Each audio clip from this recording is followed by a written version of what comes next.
నమస్తే నేను Varaprasad welcome to news R ముందుగా హెడ్లైన్స్ చూద్దాం తొలి విడత పోలింగ్ కి ఏర్పాట్లు పూర్తి సాయంత్రంలోగా కేంద్రాలకు సిబ్బంది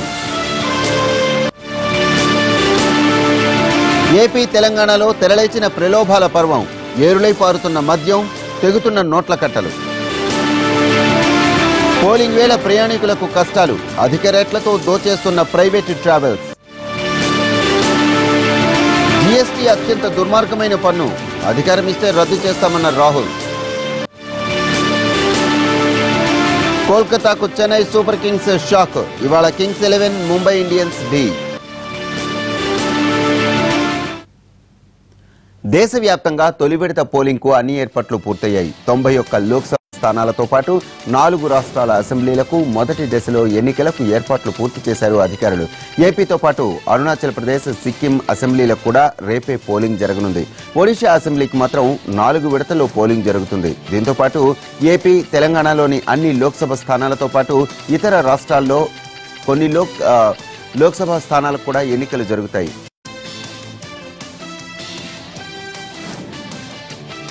ఏపీలో పోలింగ్ కు ఎన్నికల కమిషన్ అన్ని ఏర్పాట్లు పూర్తి చేసింది రేపు ఉదయం 7 గంటల నుంచి సాయంత్రం 6 గంటల వరకు జరిగే పోలింగ్ నిర్వహణలో 4 లక్షల మందికి పైగా సిబ్బంది పాల్గొంటారు ఎన్నికలకు అవసరమైన ఈవీఎంలు వీవీప్యాట్లతో పాటు ఇతర సామగ్రిని సిద్ధంగా ఉంచారు ఎన్నికల అధికారులు ఈవీఎంలు మొరాయించినా పోలింగ్ ఆగకుండా తగిన జాగ్రత్తలు తీసుకున్నారు ఎలాంటి అవాంఛనీయ సంఘటనలు జరగకుండా ఏర్పాట్లు పూర్తి చేశారు మరోవైపు మావోయిస్టు ప్రభావిత ప్రాంతాల్లో ప్రత్యేక ఏర్పాట్లు చేసింది ఈసీ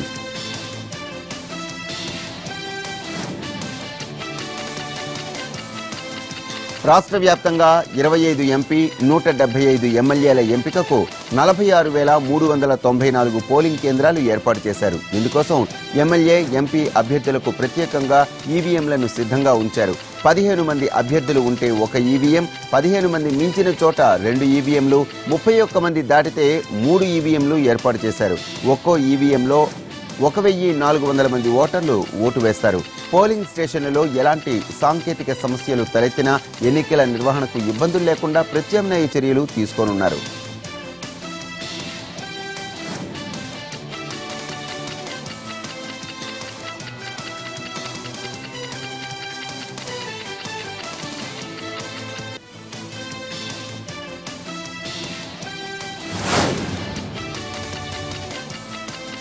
తెలంగాణలో లోక్సభ ఎన్నికలకు ఈసీ అన్ని ఏర్పాట్లు పూర్తి చేసింది ప్రశాంత వాతావరణంలో ఓటర్లు తమ ఓటు హక్కును వినియోగించుకునేలా ప్రత్యేక చర్యలు తీసుకుంది అభ్యర్థులు అధిక సంఖ్యలో ఉన్న నిజామాబాద్లో మాక్ పోలింగ్తో పాటు పోలింగ్ సమయాన్ని పొడిగించింది ఈసీ ఇక్కడ ఉదయం 8 గంటల నుంచి సాయంత్రం 6 గంటల వరకు పోలింగ్ జరగనుంది ఉదయం 6 గంటల నుంచి 8 గంటల వరకు మాక్ పోలింగ్ జరిపింది సమస్యాత్మక ప్రాంతాల్లో పోలీస్ బందోబస్తుతో పాటు సీసీ కెమెరాలను ఏర్పాటు చేసింది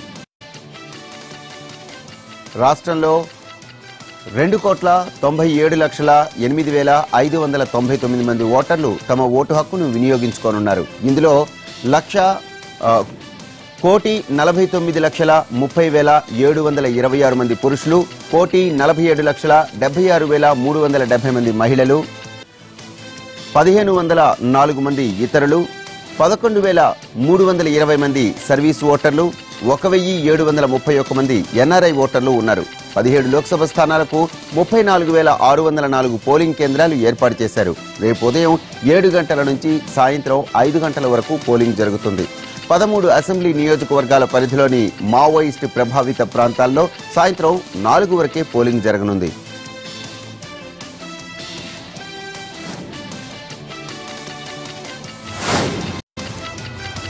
ఏపీలో అసెంబ్లీ పార్లమెంటు ఎన్నికల వేళ అనూహ్య పరిణామాలు చోటు చేసుకుంటున్నాయి గతంలో ఎన్నడూ లేని విధంగా అధికారులపై ఎన్నికల సంఘం బదిలీ వేటు వేస్తోంది ప్రకాశం జిల్లా ఎస్పీ కోయ ప్రవీణ్ పై ఎన్నికల కమిషన్ వేటు వేసింది అతని స్థానంలో సిద్ధార్థ కౌశల్ ను నియమించింది టీడీపీకి అనుకూలంగా వ్యవహరిస్తున్నారంటూ కోయ ప్రవీణ్ పై వైసీపీ నేతలు ఫిర్యాదు చేయడంతో ఈసీ ఈ నిర్ణయం తీసుకుంది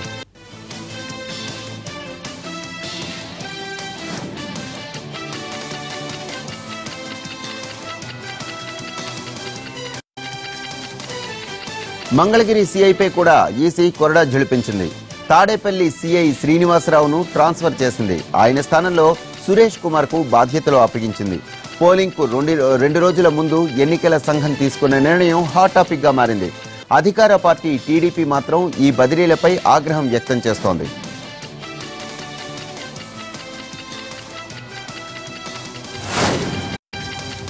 ఎన్నికల వేళ ఏపీలో ఐటీ దాడులు కలకలం రేపుతున్నాయి. Guntur sitting MP Galla Jayadev accountant ఇంట్లో ఐటీ అధికారులు సోదాలు చేశారు. ఆయన అకౌంటెంట్ గుర్రపు నాయుడిని అదుపులోనికి తీసుకుని ప్రశ్నిస్తున్నారు అధికారులు. దీనిపై మండిపడుతున్న స్థానిక టీడీపీ నేతలు కలెక్టరేట్ ముందు ధర్నాకు దిగారు. ఉద్దేశ్యపూర్వక దాడులు చేయిస్తున్నారని ఆరోపించారు.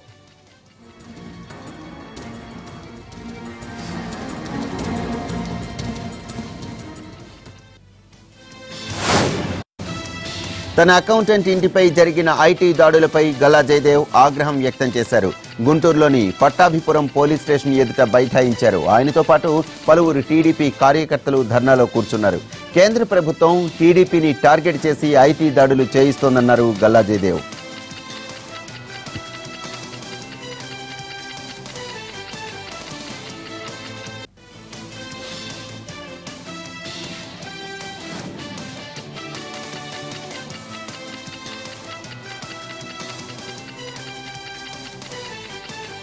గుంటూరు ఎంపీ గల్లా జయదేవ్ ఆడిటర్ కార్యాలయంలో ఐటీ అధికారులు సోదాలు చేయటం కలకలం రేపింది. ఆడిటర్ను అదుపులోనికి తీసుకున్న పోలీసులు అతన్ని ప్రశ్నిస్తున్నారు. 3 చోట్ల తనిఖీలు నిర్వహించారు. దీనికి నిరసనగా టీడీపీ కార్యకర్తలు కలెక్టరేట్ కార్యాలయం ముందు ఆందోళనకు దిగారు. ఎందుకు అరెస్టు చేశారో చెప్పాలంటూ ఎంపీ జయదేవ్ ప్రశ్నించారు.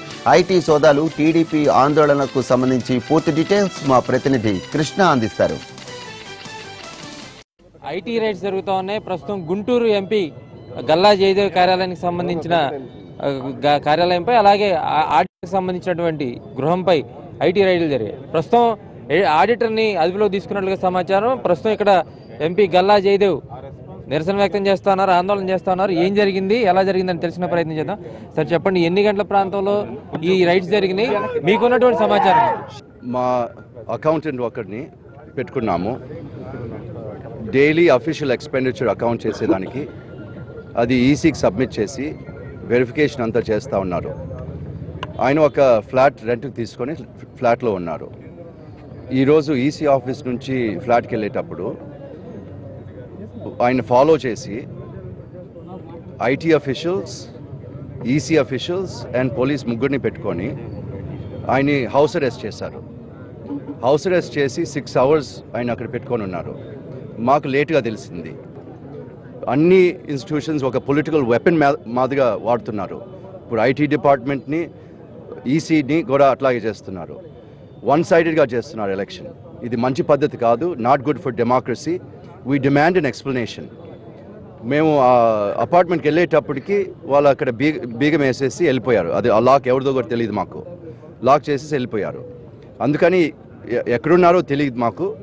కలెక్టర్ ఆఫీస్ దగ్గరికి వెళ్ళి ఎంక్వైరీ, ఇప్పుడు collector I asked for explanation. మొత్తంగా ఐటీ దాడులు జరుగుతున్న నేపథ్యంలో ఇంకా ఎన్ని ప్రాంతాల్లో జరుగుతూ ఉన్నాయి, టీడీపీ నేతలు టార్గెట్ చేసి చేస్తున్నారని చెప్తున్నారు. వాళ్ళని తెలుసుకునే ప్రయత్నం, ఇంకా ఎన్ని ప్రాంతాల్లో చేస్తూ ఉన్నారని టీడీపీ నేతలను టార్గెట్ చేశారని చెప్తా ఉన్నారు. ఎక్కడెక్కడ చేశారు? స్పష్టంగా బ్రాడీపేటలో కూడా, మా ఫ్రెండ్స్ ఇళ్లలో కూడా రైళ్లు చేశారు. కానీ ఏం దొరకలేదు. ఆడ కావాలని ఒక భయభ్రాంతులు చేస్తూ ఉన్నారు. అదే టైంలో జయదేవ్ గారి ఇక్కడ కూడా సేమ్ టైంలో ఈ దాడులు జరిగినాయి. అక్కడ 3 ప్లేసులు, కనీసం ఒక 5-6 ప్లేసులు ఈరోజు ఐటీ సోదాలు నిర్వహించారు.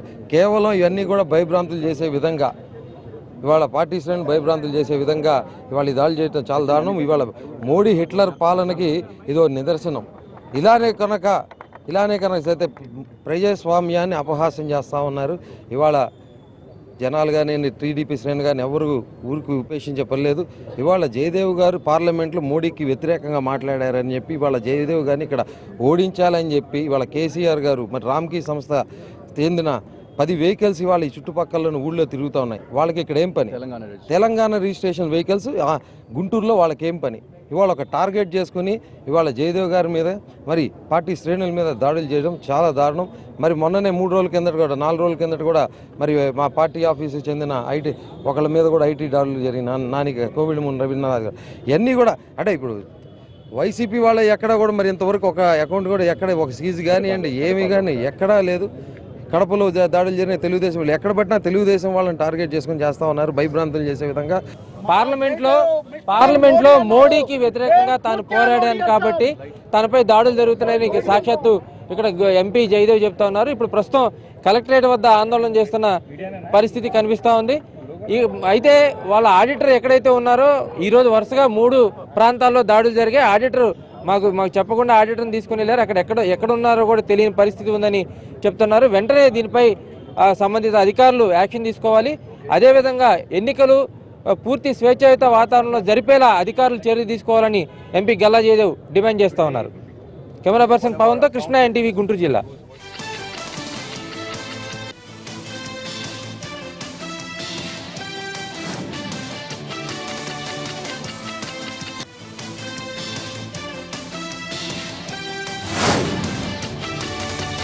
ఏటా సంక్రాంతికి ప్రయాణికుల వద్ద దోచుకునే ట్రావెలర్స్ కు ఈసారి ఓట్ల పండుగ రూపంలో మరోమారు సంక్రాంతి వచ్చేసింది. ఇష్టారాజ్యంగా ఛార్జీలు పెంచి ఓటర్లను దోచేస్తున్నారు, జేబులకు చిల్లు పెడుతున్నారు.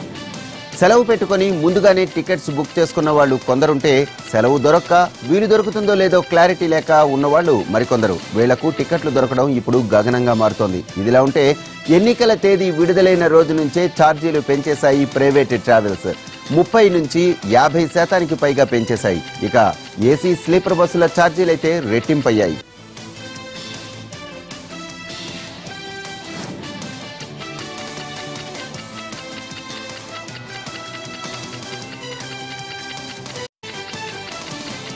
హైదరాబాద్ నుంచి ఏపీలోని జిల్లాలకు వెళ్లే వాళ్ల కష్టాలు అన్నీ ఇన్ని కాదు. కొందరు ముందుగానే వీలు చేసుకుని, కొందరు సెలవులు పెట్టుకుని టికెట్లు బుక్ చేసుకున్నారు. అయితే తీరిగ్గా బుక్ చేసుకున్నామనుకున్న వాళ్ళు ఇప్పుడు టికెట్ల కోసం తంటాలు పడుతున్నారు. అదనంగా 220 బస్సులు ఏర్పాటు చేసినా వాటిలో కూడా ఇప్పటికే 80% టికెట్లు భర్తీ అయ్యాయి. రైళ్లలో బెర్తులు కరువు, బస్సుల్లో సీట్లు కరువు. మొత్తంగా ఓటు వేద్దామని అనుకున్న వారికి కష్టాలే కష్టాలు. ప్రైవేట్ ట్రావెల్స్ ను ఆశ్రయిస్తున్న వారికి ఛార్జీల రూపంలో గుండె గుబేలమంటోంది. ఛార్జీలు ఎక్కువైనా పర్లేదు వెళదామనుకునే వాళ్లకు సైతం టికెట్లు దొరకడం లేదు.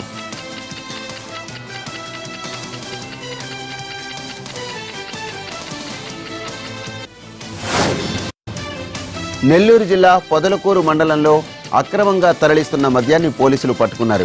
అజ్ఞాత వ్యక్తి ఇచ్చిన సమాచారంతో పొదలకూరు నుంచి అంకుపల్లి గ్రామానికి తరలిస్తున్న మద్యాన్ని సీజ్ చేసి 2 అదుపులోనికి తీసుకున్నారు పోలీసులు. ఇదిలా ఉండగా గత వారం రోజుల నుంచి మద్యం పంపిణీ మరింత జోరు పెరిగింది. గ్రామానికి ఇన్ని కేసులు అని లెక్కగట్టి మరీ పంపిస్తున్నారు అభ్యర్థులు.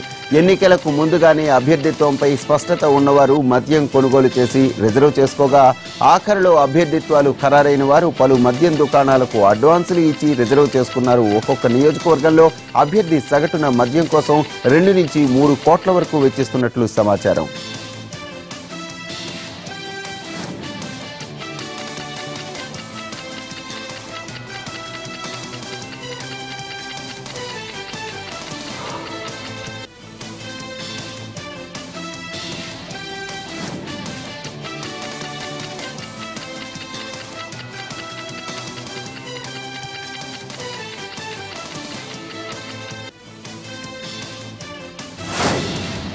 న్యూసార్లో ఇప్పుడు షార్ట్ బ్రేక్. పోలింగ్ వేళ ప్రయాణికులకు కష్టాలు, అధిక రేట్లతో దోచేస్తున్న ప్రైవేట్ ట్రావెల్స్. జీఎస్టీ అత్యంత దుర్మార్గమైన పన్ను, అధికారమిస్తే రద్దు చేస్తామన్న రాహుల్. కోల్కతాకు చెన్నై సూపర్ కింగ్స్ షాక్, ఇవాళ కింగ్స్ 11 ముంబై ఇండియన్స్ ఢీ. శ్రీకాకుళంలో ఎన్నికలను ప్రశాంత వాతావరణంలో జరిగేలా అన్ని చర్యలు తీసుకుంటున్నట్లు ఈసీ తెలిపారు. ప్రలోభాలకు అడ్డుకట్ట వేసేందుకు అవకాశం ఉందన్నారు. ఎన్నికల కోడ్ అమల్లోకి వచ్చిన నాటి నుంచి నేటి వరకు 147 కోడ్ ఉల్లంఘన కేసులు, 140 క్యాష్ సీజర్ కేసులు, 8,14,75,000 నగదును స్వాధీనం చేసుకున్నామని తెలిపారు. బందోబస్తు కోసం 4 కంపెనీల ఐటీబీటీ, 6 కంపెనీల వెస్ట్ బెంగాల్ భద్రతా బలగాలు, ఏపీఎస్పీ ప్లటూన్లు, అలానే జిల్లా రిజర్వ్డ్ ఆర్మీ ఫోర్స్ మొత్తం కలిసి సుమారు 3,500 మంది సిబ్బంది పనిచేయనున్నారని తెలిపారు.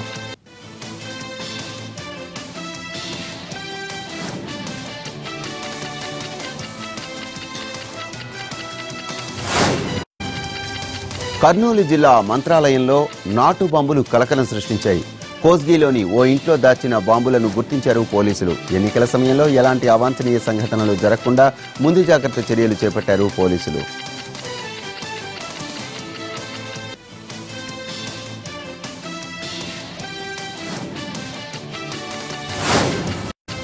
కర్నూలు జిల్లా బనగానపల్లిలో ఉద్రిక్తత చోటు చేసుకుంది. టీడీపీ అభ్యర్థి అనుచరుడు గోపాల్పై దాడి జరిగింది. వైసీపీ అభ్యర్థి కాటసాని రామిరెడ్డి చిన్నాన్న ఇంటి వద్ద ఈ ఘటన జరగడంతో టెన్షన్ వాతావరణం నెలకొంది. 2 వర్గాలు పరస్పరం రాళ్లు రువ్వుకున్నాయి. పోలీసులు లాఠీచార్జ్ చేశారు.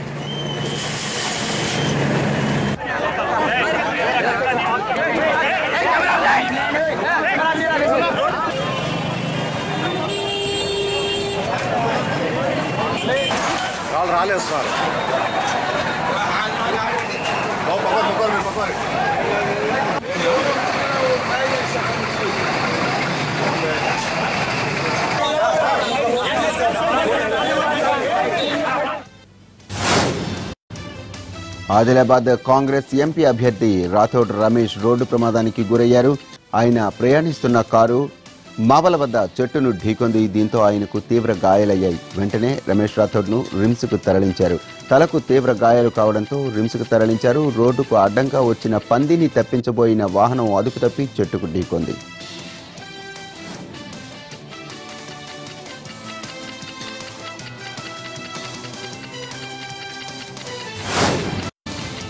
వికారాబాద్ జిల్లాలో అక్రమంగా తరలిస్తున్న మద్యం వాహనాన్ని పట్టుకున్నారు పోలీసులు.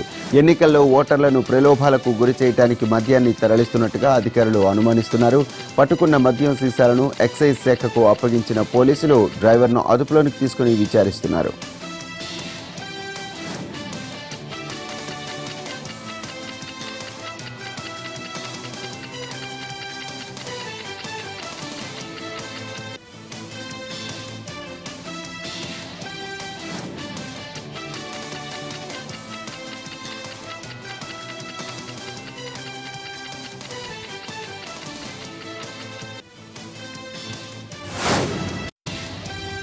సికింద్రాబాద్ రైల్వే స్టేషన్లో కార్డన్ సెర్చ్ నిర్వహించారు పోలీసులు. పోలీసింగ్ కోసం సొంతూళ్లకు వెళ్లే ఓటర్లతో రద్దీ పెరగడంతో ఎటువంటి అవాంఛనీయ సంఘటనలు జరగకుండా తనిఖీలు నిర్వహించారు పోలీసులు. వందలాది మంది పోలీసులతో ప్రయాణికుల లగేజీలను తనిఖీ చేశారు. అనుమానిత వ్యక్తుల నుంచి వివరాలను సేకరించారు. ఎన్నికల్లో ఓటర్లను ప్రలోభ పెట్టడానికి మద్యం, మనీని తరలిస్తున్న వారిని పట్టుకోవటానికే ఈ కార్డన్ సెర్చ్ నిర్వహించినట్లు పోలీసులు తెలిపారు.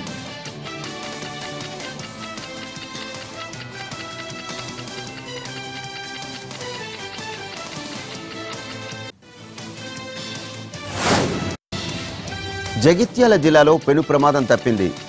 ఇస్లాంపురకు చెందిన సనత్ అనే యువకుడు అతని స్నేహితుడితో కలిసి ఓమ్నీ వ్యాన్లో వెళుతుండగా ఒక్కసారిగా మంటలు వ్యాపించాయి. అందులో ఉన్న యువకులు అద్దాలు పగులుగట్టుకుని బయటకు దూకడంతో పెను ప్రమాదం తప్పింది. మంటలు పెద్ద ఎత్తున వ్యాపించడంతో స్థానికులు భయాందోళనలకు గురయ్యారు. ఈ ఘటనలో కారు పూర్తిగా దగ్ధమైంది. సమాచారం అందుకున్న అగ్నిమాపక సిబ్బంది మంటలను ఆర్పివేశారు.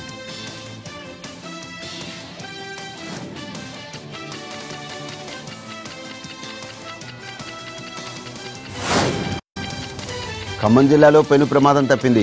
కల్లూరులో విద్యార్థులను దింపడానికి రోడ్డు పక్కన ఆగి ఉన్న స్కూల్ బస్సును లారీ ఢీకొంది. మద్యం మత్తులో ఉన్న లారీ డ్రైవర్ అతివేగంగా వచ్చి బస్సును ఢీకొనడంతో విద్యార్థులు భయాందోళనలకు గురయ్యారు. బస్సులో 30 మంది విద్యార్థులు ఉండగా 3కి తీవ్ర గాయాలయ్యాయి. వారిని వెంటనే హాస్పిటల్కి తరలించారు. కేసు నమోదు చేసుకుని లారీ డ్రైవర్ను అదుపులోకి తీసుకున్నారు పోలీసులు.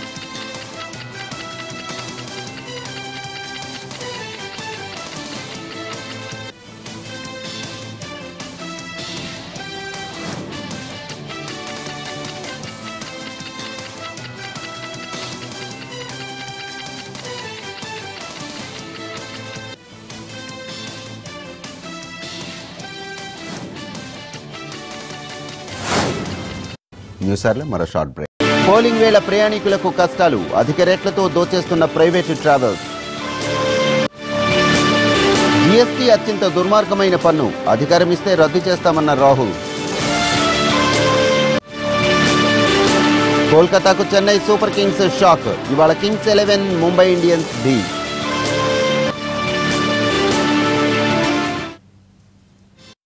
మొదటిసారి ఓటు హక్కు పొంది వినియోగించుకునే యువతరం దేశం కోసం బాలాకోట్ లాంటి సాహస నిర్ణయం తీసుకున్న ప్రభుత్వానికి అంకితం చేయాలని పిలుపునిచ్చారు ప్రధాని మోడీ. మహారాష్ట్రలోని లాతూర్లో నిన్న జరిగిన ఎన్నికల ప్రచార సభలో పాల్గొన్న ఆయన వైమానిక దళ దాడులపై గత మేనిఫెస్టోలో ప్రస్తావించినప్పటికీ అవసరమైనప్పుడు అలాంటి చర్యలు తీసుకోవడానికి వెనుకాడలేదని గుర్తు చేశారు.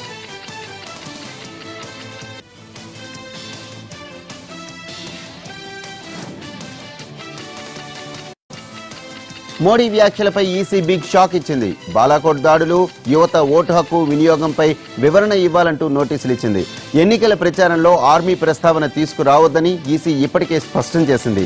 ఈసీ నోటీసులపై మోడీ ఎలాంటి సమాధానం ఇస్తారన్నది చూడాలి. మరోవైపు ఆర్మీ పేరు చెప్పి ఎన్నికల్లో మోడీ లబ్ధి పొందాలని చూస్తున్నారని కాంగ్రెస్ మండిపడింది.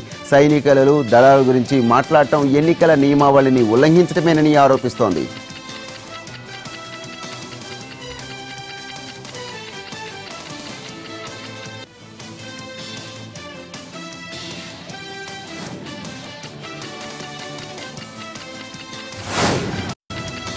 ఛత్తీస్గఢ్లో మావోయిస్టులు తెగబడ్డారు. బీజేపీ ఎమ్మెల్యే భీమా మండవి కాన్వాయ్ను టార్గెట్గా చేసుకుని దాడికి పాల్పడ్డారు. మావోయిస్టుల దాడిలో బీజేపీ ఎమ్మెల్యే భీమా మండవి ప్రాణాలు కోల్పోయారు. దంతెవాడ జిల్లా నలకునార్లో ఎమ్మెల్యే ప్రయాణిస్తున్న సమయంలో కాన్వాయ్పై దాడి చేశారు. కాన్వాయ్లో ఉన్న 5 భద్రతా సిబ్బందితో పాటు ఎమ్మెల్యే ప్రాణాలు కోల్పోయారు.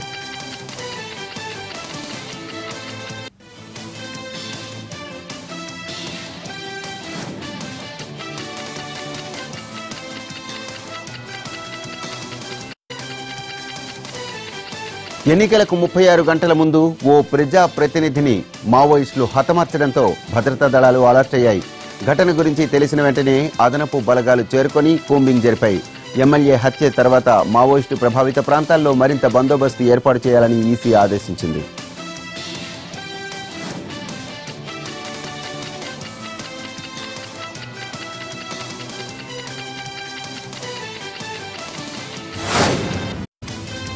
రాఫెల్ ఒప్పందం మరోసారి సుప్రీంకోర్టు ముందుకు వచ్చింది. ప్రధాని మోడీ నేతృత్వంలోని జాతీయ భద్రతా కేబినెట్ కమిటీ నిర్ణయం తీసుకుంది. ఇప్పుడు కోర్టు పరిశీలనలో ఉంది. 2 ప్రముఖ కంపెనీలకు కాంట్రాక్ట్ అప్పగించేందుకు భారీగా మినహాయింపులు ఇచ్చినట్లు ప్రముఖ దినపత్రికల్లో కథనం ప్రచురితమైంది. రాఫెల్ ఒప్పందంపై లోటుపాట్లను పరిశీలించి అసలు వాస్తవాలను సదరు పత్రిక ప్రచురించింది. కాంట్రాక్టు పొందిన ప్రముఖ కంపెనీలకు అనేక మినహాయింపులు ఇచ్చిన విషయాన్ని కథనంలో పేర్కొన్నారు. దాదాపు $787 కోట్ల విలువైన రాఫెల్ ఒప్పందంలో భాగంగా భారత్లో వాటి కాంట్రాక్టు పొందిన మెస్సర్స్ డెసార్ట్స్ ఏవియేషన్, అలానే మెస్సర్స్ ఎంబీడీఏలకు చెందిన భారత ప్రభుత్వం అనేక మినహాయింపులు ఇచ్చింది. మినహాయింపులు పొందిన 2 విదేశీ కంపెనీలు సెప్టెంబర్ 23, 2016న భారత ప్రభుత్వంతో ఒప్పందం చేసుకున్నాయి.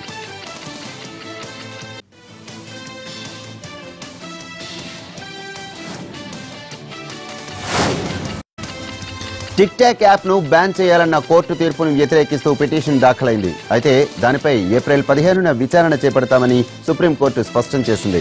చైనాకు చెందిన ఈ వీడియో యాప్ పిల్లల్లో అశ్లీల ఆలోచనలను పెంచుతోందని కోర్టు చెబుతోంది. మరోవైపు టిక్ టాక్ వీడియోలను వాడరాదంటూ మీడియాకు ఆదేశాలు జారీ చేసింది మద్రాస్ కోర్టు.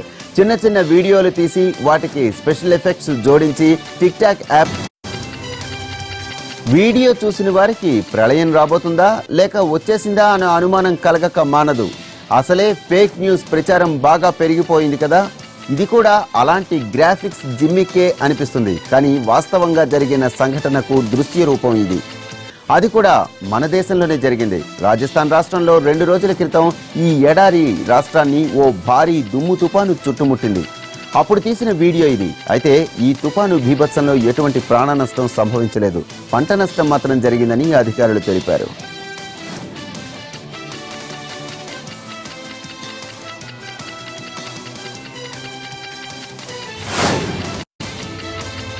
వరకట్న వేధింపులు గృహహింస ఎదుర్కొనే మహిళల కోసం కీలక తీర్పును వెలువరించింది సుప్రీంకోర్టు. భర్తకు దూరంగా ఎక్కడ నివసిస్తుంటే అక్కడ నుంచి మెట్టినింటి కుటుంబ సభ్యులపై ఫిర్యాదు చేయవచ్చని సుప్రీంకోర్టు ఆదేశాలు జారీ చేసింది. వివాహిత తనకు ఎదురయ్యే వేధింపులపై ఫిర్యాదు చేసే క్రమంలో ప్రాంత పరిధిపై ప్రధాన న్యాయమూర్తి జస్టిస్ రంజన్ గగోయ్ నేతృత్వంలోని సుప్రీం బెంచ్ ఈ ఆదేశాలు జారీ చేసింది. యూపీకి చెందిన రూపాలీదేవి అనే మహిళ దాఖలు చేసిన పిటిషన్పై సర్వోన్నత న్యాయస్థానం ఈ తీర్పు వెలువరించింది.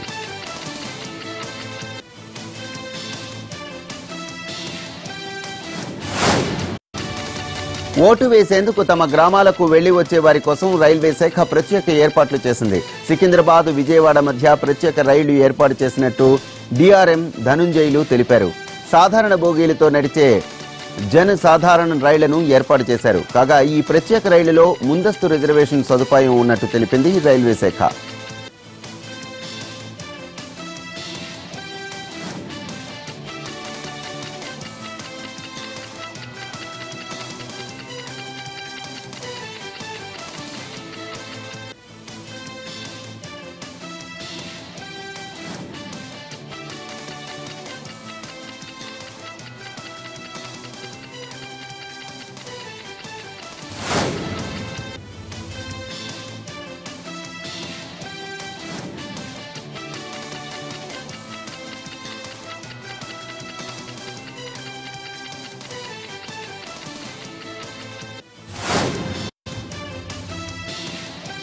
దేశంలోని అత్యున్నత విద్యా సంస్థల్లో ఐఐటి మద్రాస్ అగ్రస్థానంలో నిలిచింది.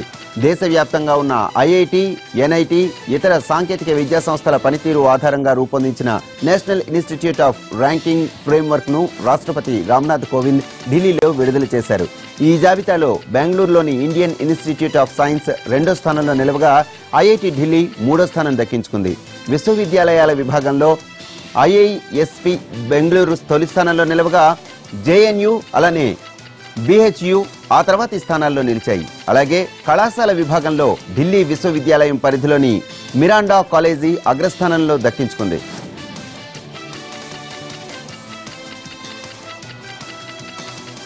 మరోవైపు అత్యున్నత ఇంజనీరింగ్ కళాశాలల జాబితాలోనూ ఇండియన్ ఇన్స్టిట్యూట్ ఆఫ్ టెక్నాలజీ విద్యా సంస్థలు సత్తా చాటాయి. టాప్ 10లో ఏకంగా 8 స్థానాలను కైవసం చేసుకున్నాయి. ఇంజనీరింగ్ కళాశాలల జాబితాలో IIT Madras, IIT Delhi, IIT Mumbai తొలి 3 స్థానాల్లో నిలిచాయి. మేనేజ్మెంట్ విద్యా సంస్థల జాబితాలో IIT Indian institute of management తొలి 10 స్థానాల్లో 6ని దక్కించుకుంది. వీటిలో ఐఐఎం బెంగళూరు అగ్రస్థానంలో నిలవగా IIM Delhi, IIM Mumbai, IIM Roorkee ఆ తర్వాతి స్థానాల్లో నిలిచాయి. వివరాలు విడుదల చేస్తూ ఉన్నత విద్య విషయంలో అమ్మాయిల సంఖ్య గణనీయంగా తగ్గిపోతూ ఉండడంపై రాష్ట్రపతి కోవింద్ ఆందోళన వ్యక్తం చేశారు.